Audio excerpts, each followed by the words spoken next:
Que Dieu nous bénisse. Pouvons nous tenir debout pour honorer la lecture de l'Écriture. Nous lirons dans Jean 4, 20 à 23. Nous lirons au nom du Seigneur William Marion Branham. Nos pères ont adoré sur cette montagne. Et vous dites-vous que le lieu où il faut adorer est à Jérusalem. Femme, lui dit Jésus,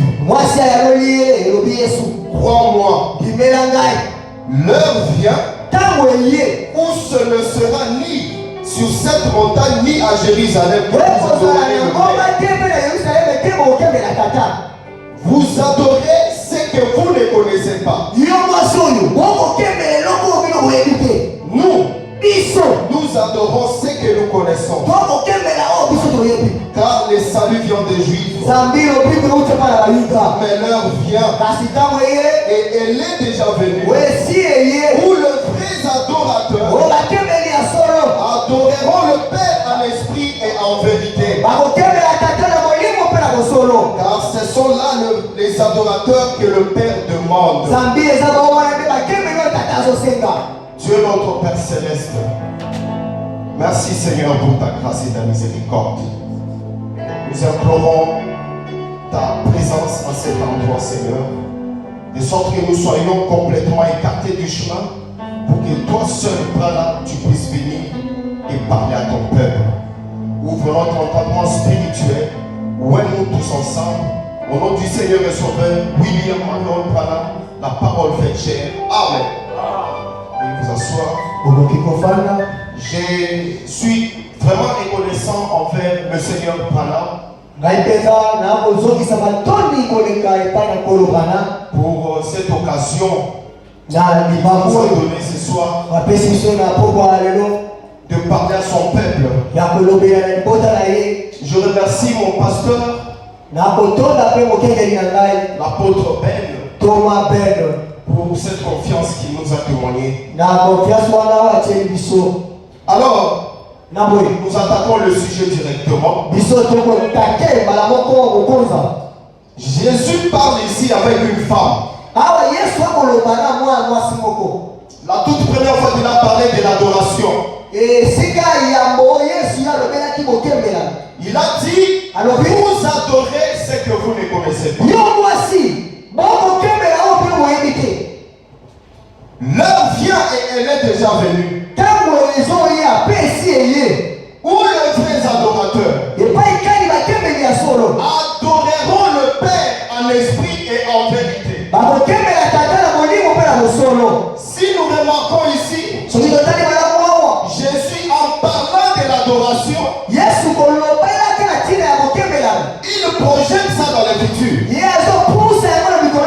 C'est comme s'il ignorait le temps présent. Les vrais adorateurs adoreront le Père. Quand William Branham aussi vient sur la terre, il parle de l'adoration. Il pose la question, il dit, où adorerez-vous? Et nous posons la question, pourquoi toujours le futur dans l'adoration? C'est comme si au présent on n'adore pas. Le vrai adorateur adoreront. Et Branham dit, où adorerez-vous? C'est pour éviter une adoration païenne. Quand Dieu est encore avec vous, vous ne pouvez pas l'adorer. Vous devez attendre qu'il quitte la scène pour que vous puissiez l'adorer. Écoutez, l'agneau et la colombe. Paragraphe 20, frère Branham dit, or, il n'avait pas de Bible en ces temps-là. Alors le seul moyen adorer l'Éternel, ça a dû venir par la révélation. Cela lui a été révélé d'une certaine manière.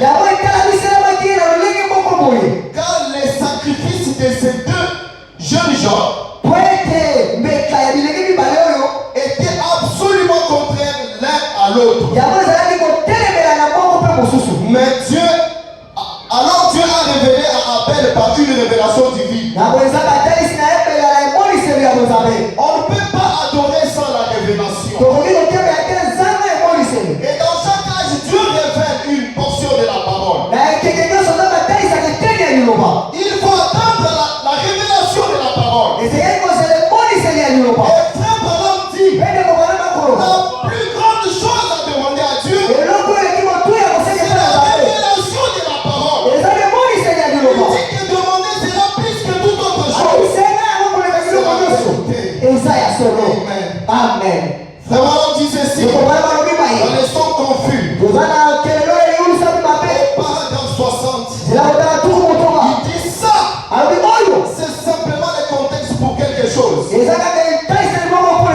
Quelque chose pour lequel Dieu vous a créé, afin que vous le fassiez. Dieu vous a créé pour être un adorateur. Son adorateur à lui, vous adorerez quelque chose. Peu importe de quoi il s'agit. Vous adorerez votre femme, vous adorerez vos enfants, vous adorerez n'importe quoi. Si vous remarquez, il y a toujours vous adorerez. Il dit, vous adorerez n'importe quoi. Votre voiture, vous adorerez votre plaisir, vous adorerez quelque chose. Parce que c'est dans la nature de l'homme d'adorer. Eh bien, nous voulons savoir ce que nous adorons. Et pourtant l'adoration est toujours placée dans le futur. Oh. Les frères Branham dit ceci. En Gude, le frère 35 paragraphes. Il dit, et le Saint-Esprit parle toujours de la parole. J'ai beaucoup de choses à vous dire. Vous ne pouvez pas les comprendre maintenant. Quand il sera venu, il vous conduira à elle. Voilà pourquoi il y a eu les sons. Les sons nous conduisent à l'adoration. Parce que c'est dans les sons où il y a le véritable nom de Dieu. C'est là où Jésus projetait, ils adoreront. Vous adorez. C'est que les sons soient révélés. C'est la vérité. Alors il est impérieux pour nous. Pour nous tous. De connaître ce que nous adorons. Qui nous adorons. Et quand nous l'adorons. Frère Branham dit ceci. Parce que Frère Branham va même loin. Il dit les gens adorent les diables sans les connaître. Ils vont connaître qui nous adorons. Il dit c'est la raison pour, de la présence des sceaux. C'est pourquoi il y a eu les sceaux. Mais les sceaux sont révélés quand? Or dans les sceaux, il y a le nom de Dieu. Disons d'abord, Frère Branham dit ceci. L'âge de Philadelphie, au paragraphe 17.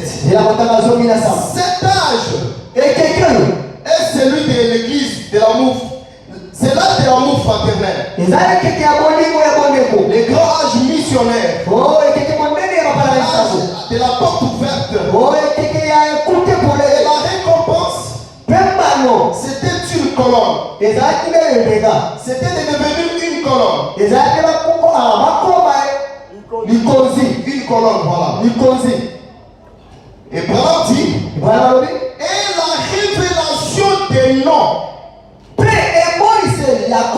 Non. Et la révélation des trois noms.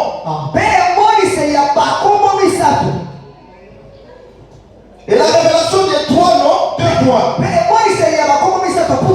Le nom de Dieu, le nom de la cité du Dieu, et le nom nouveau de Dieu. C'est la révélation qui fut donnée à cette église.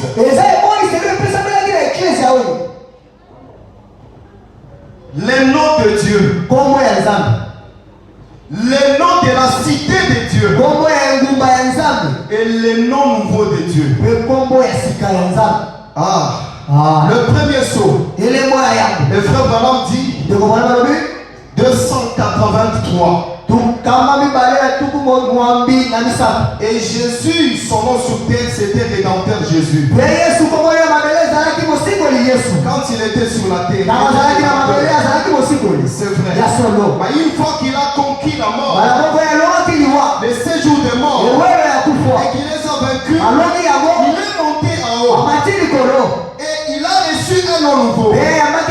C'est pour cette raison que les gens crient quand ils le font, ils le reçoivent rien. Ce sera révélé dans les tonnerres. Maintenant, nous devons entrer dans les tonnerres pour voir ce qu'est le nom de Dieu, le nom de la cité de Dieu et le nom nouveau de Dieu. J'ai lu d'abord cette écriture, le d'adoration auquel Dieu a pourvu.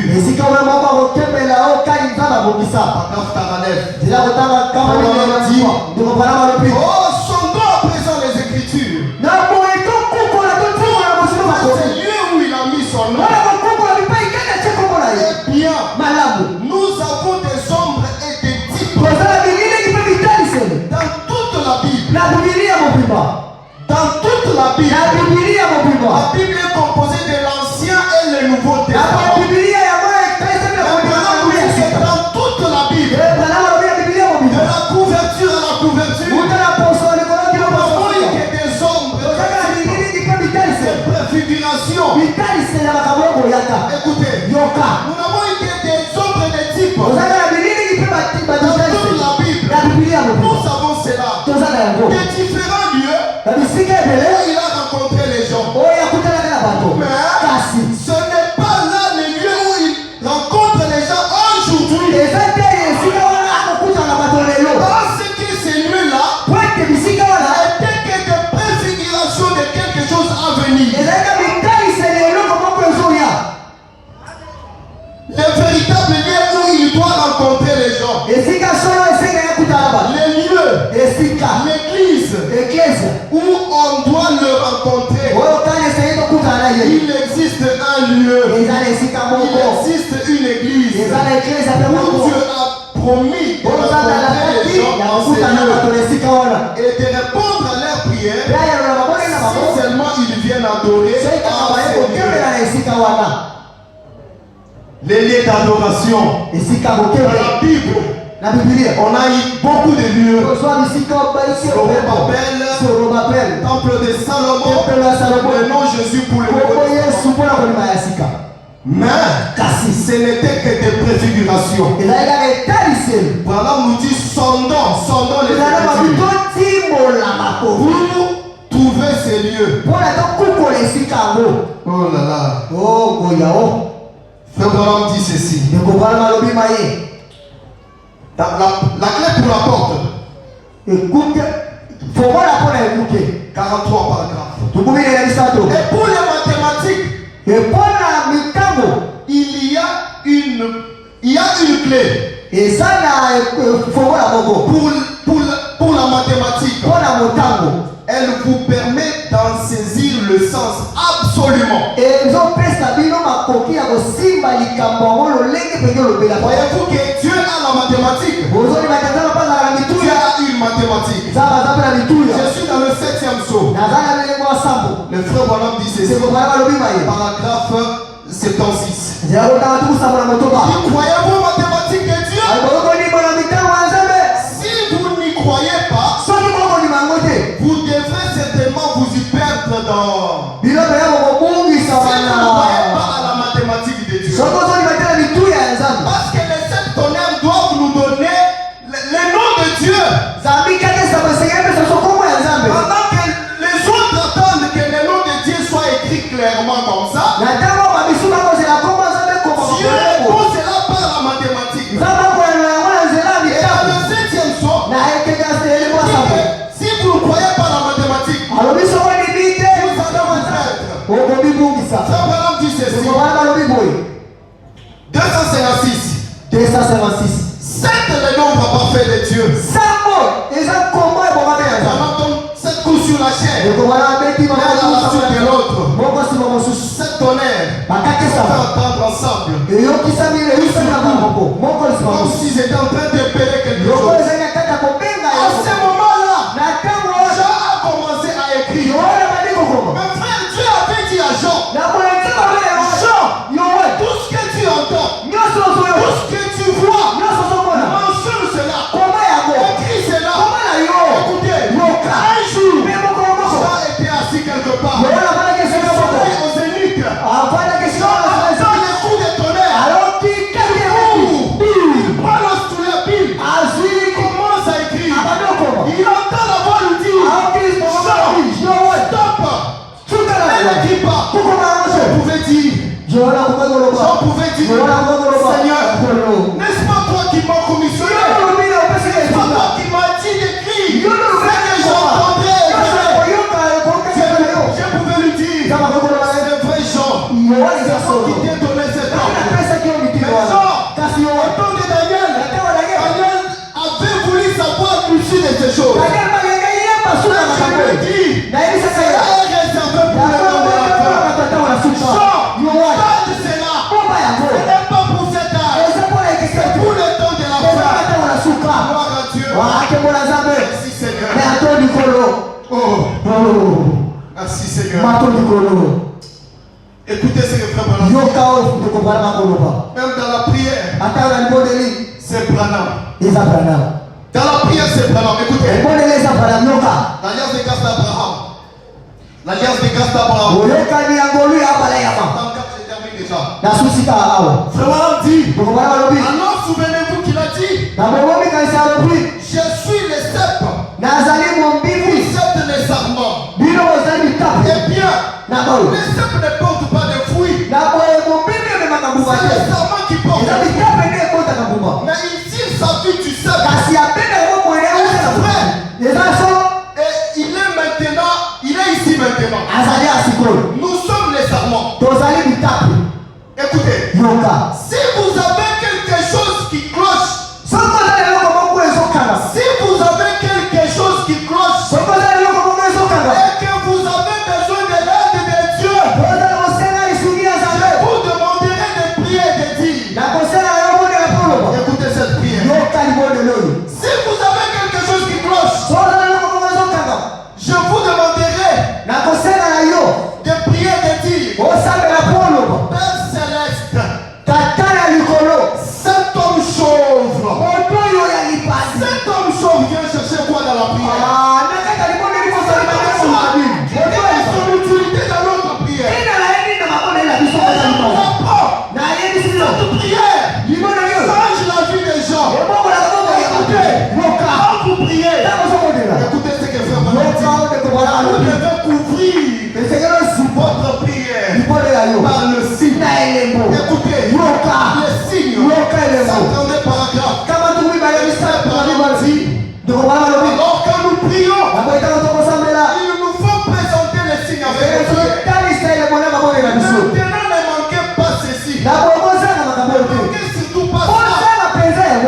applaudit.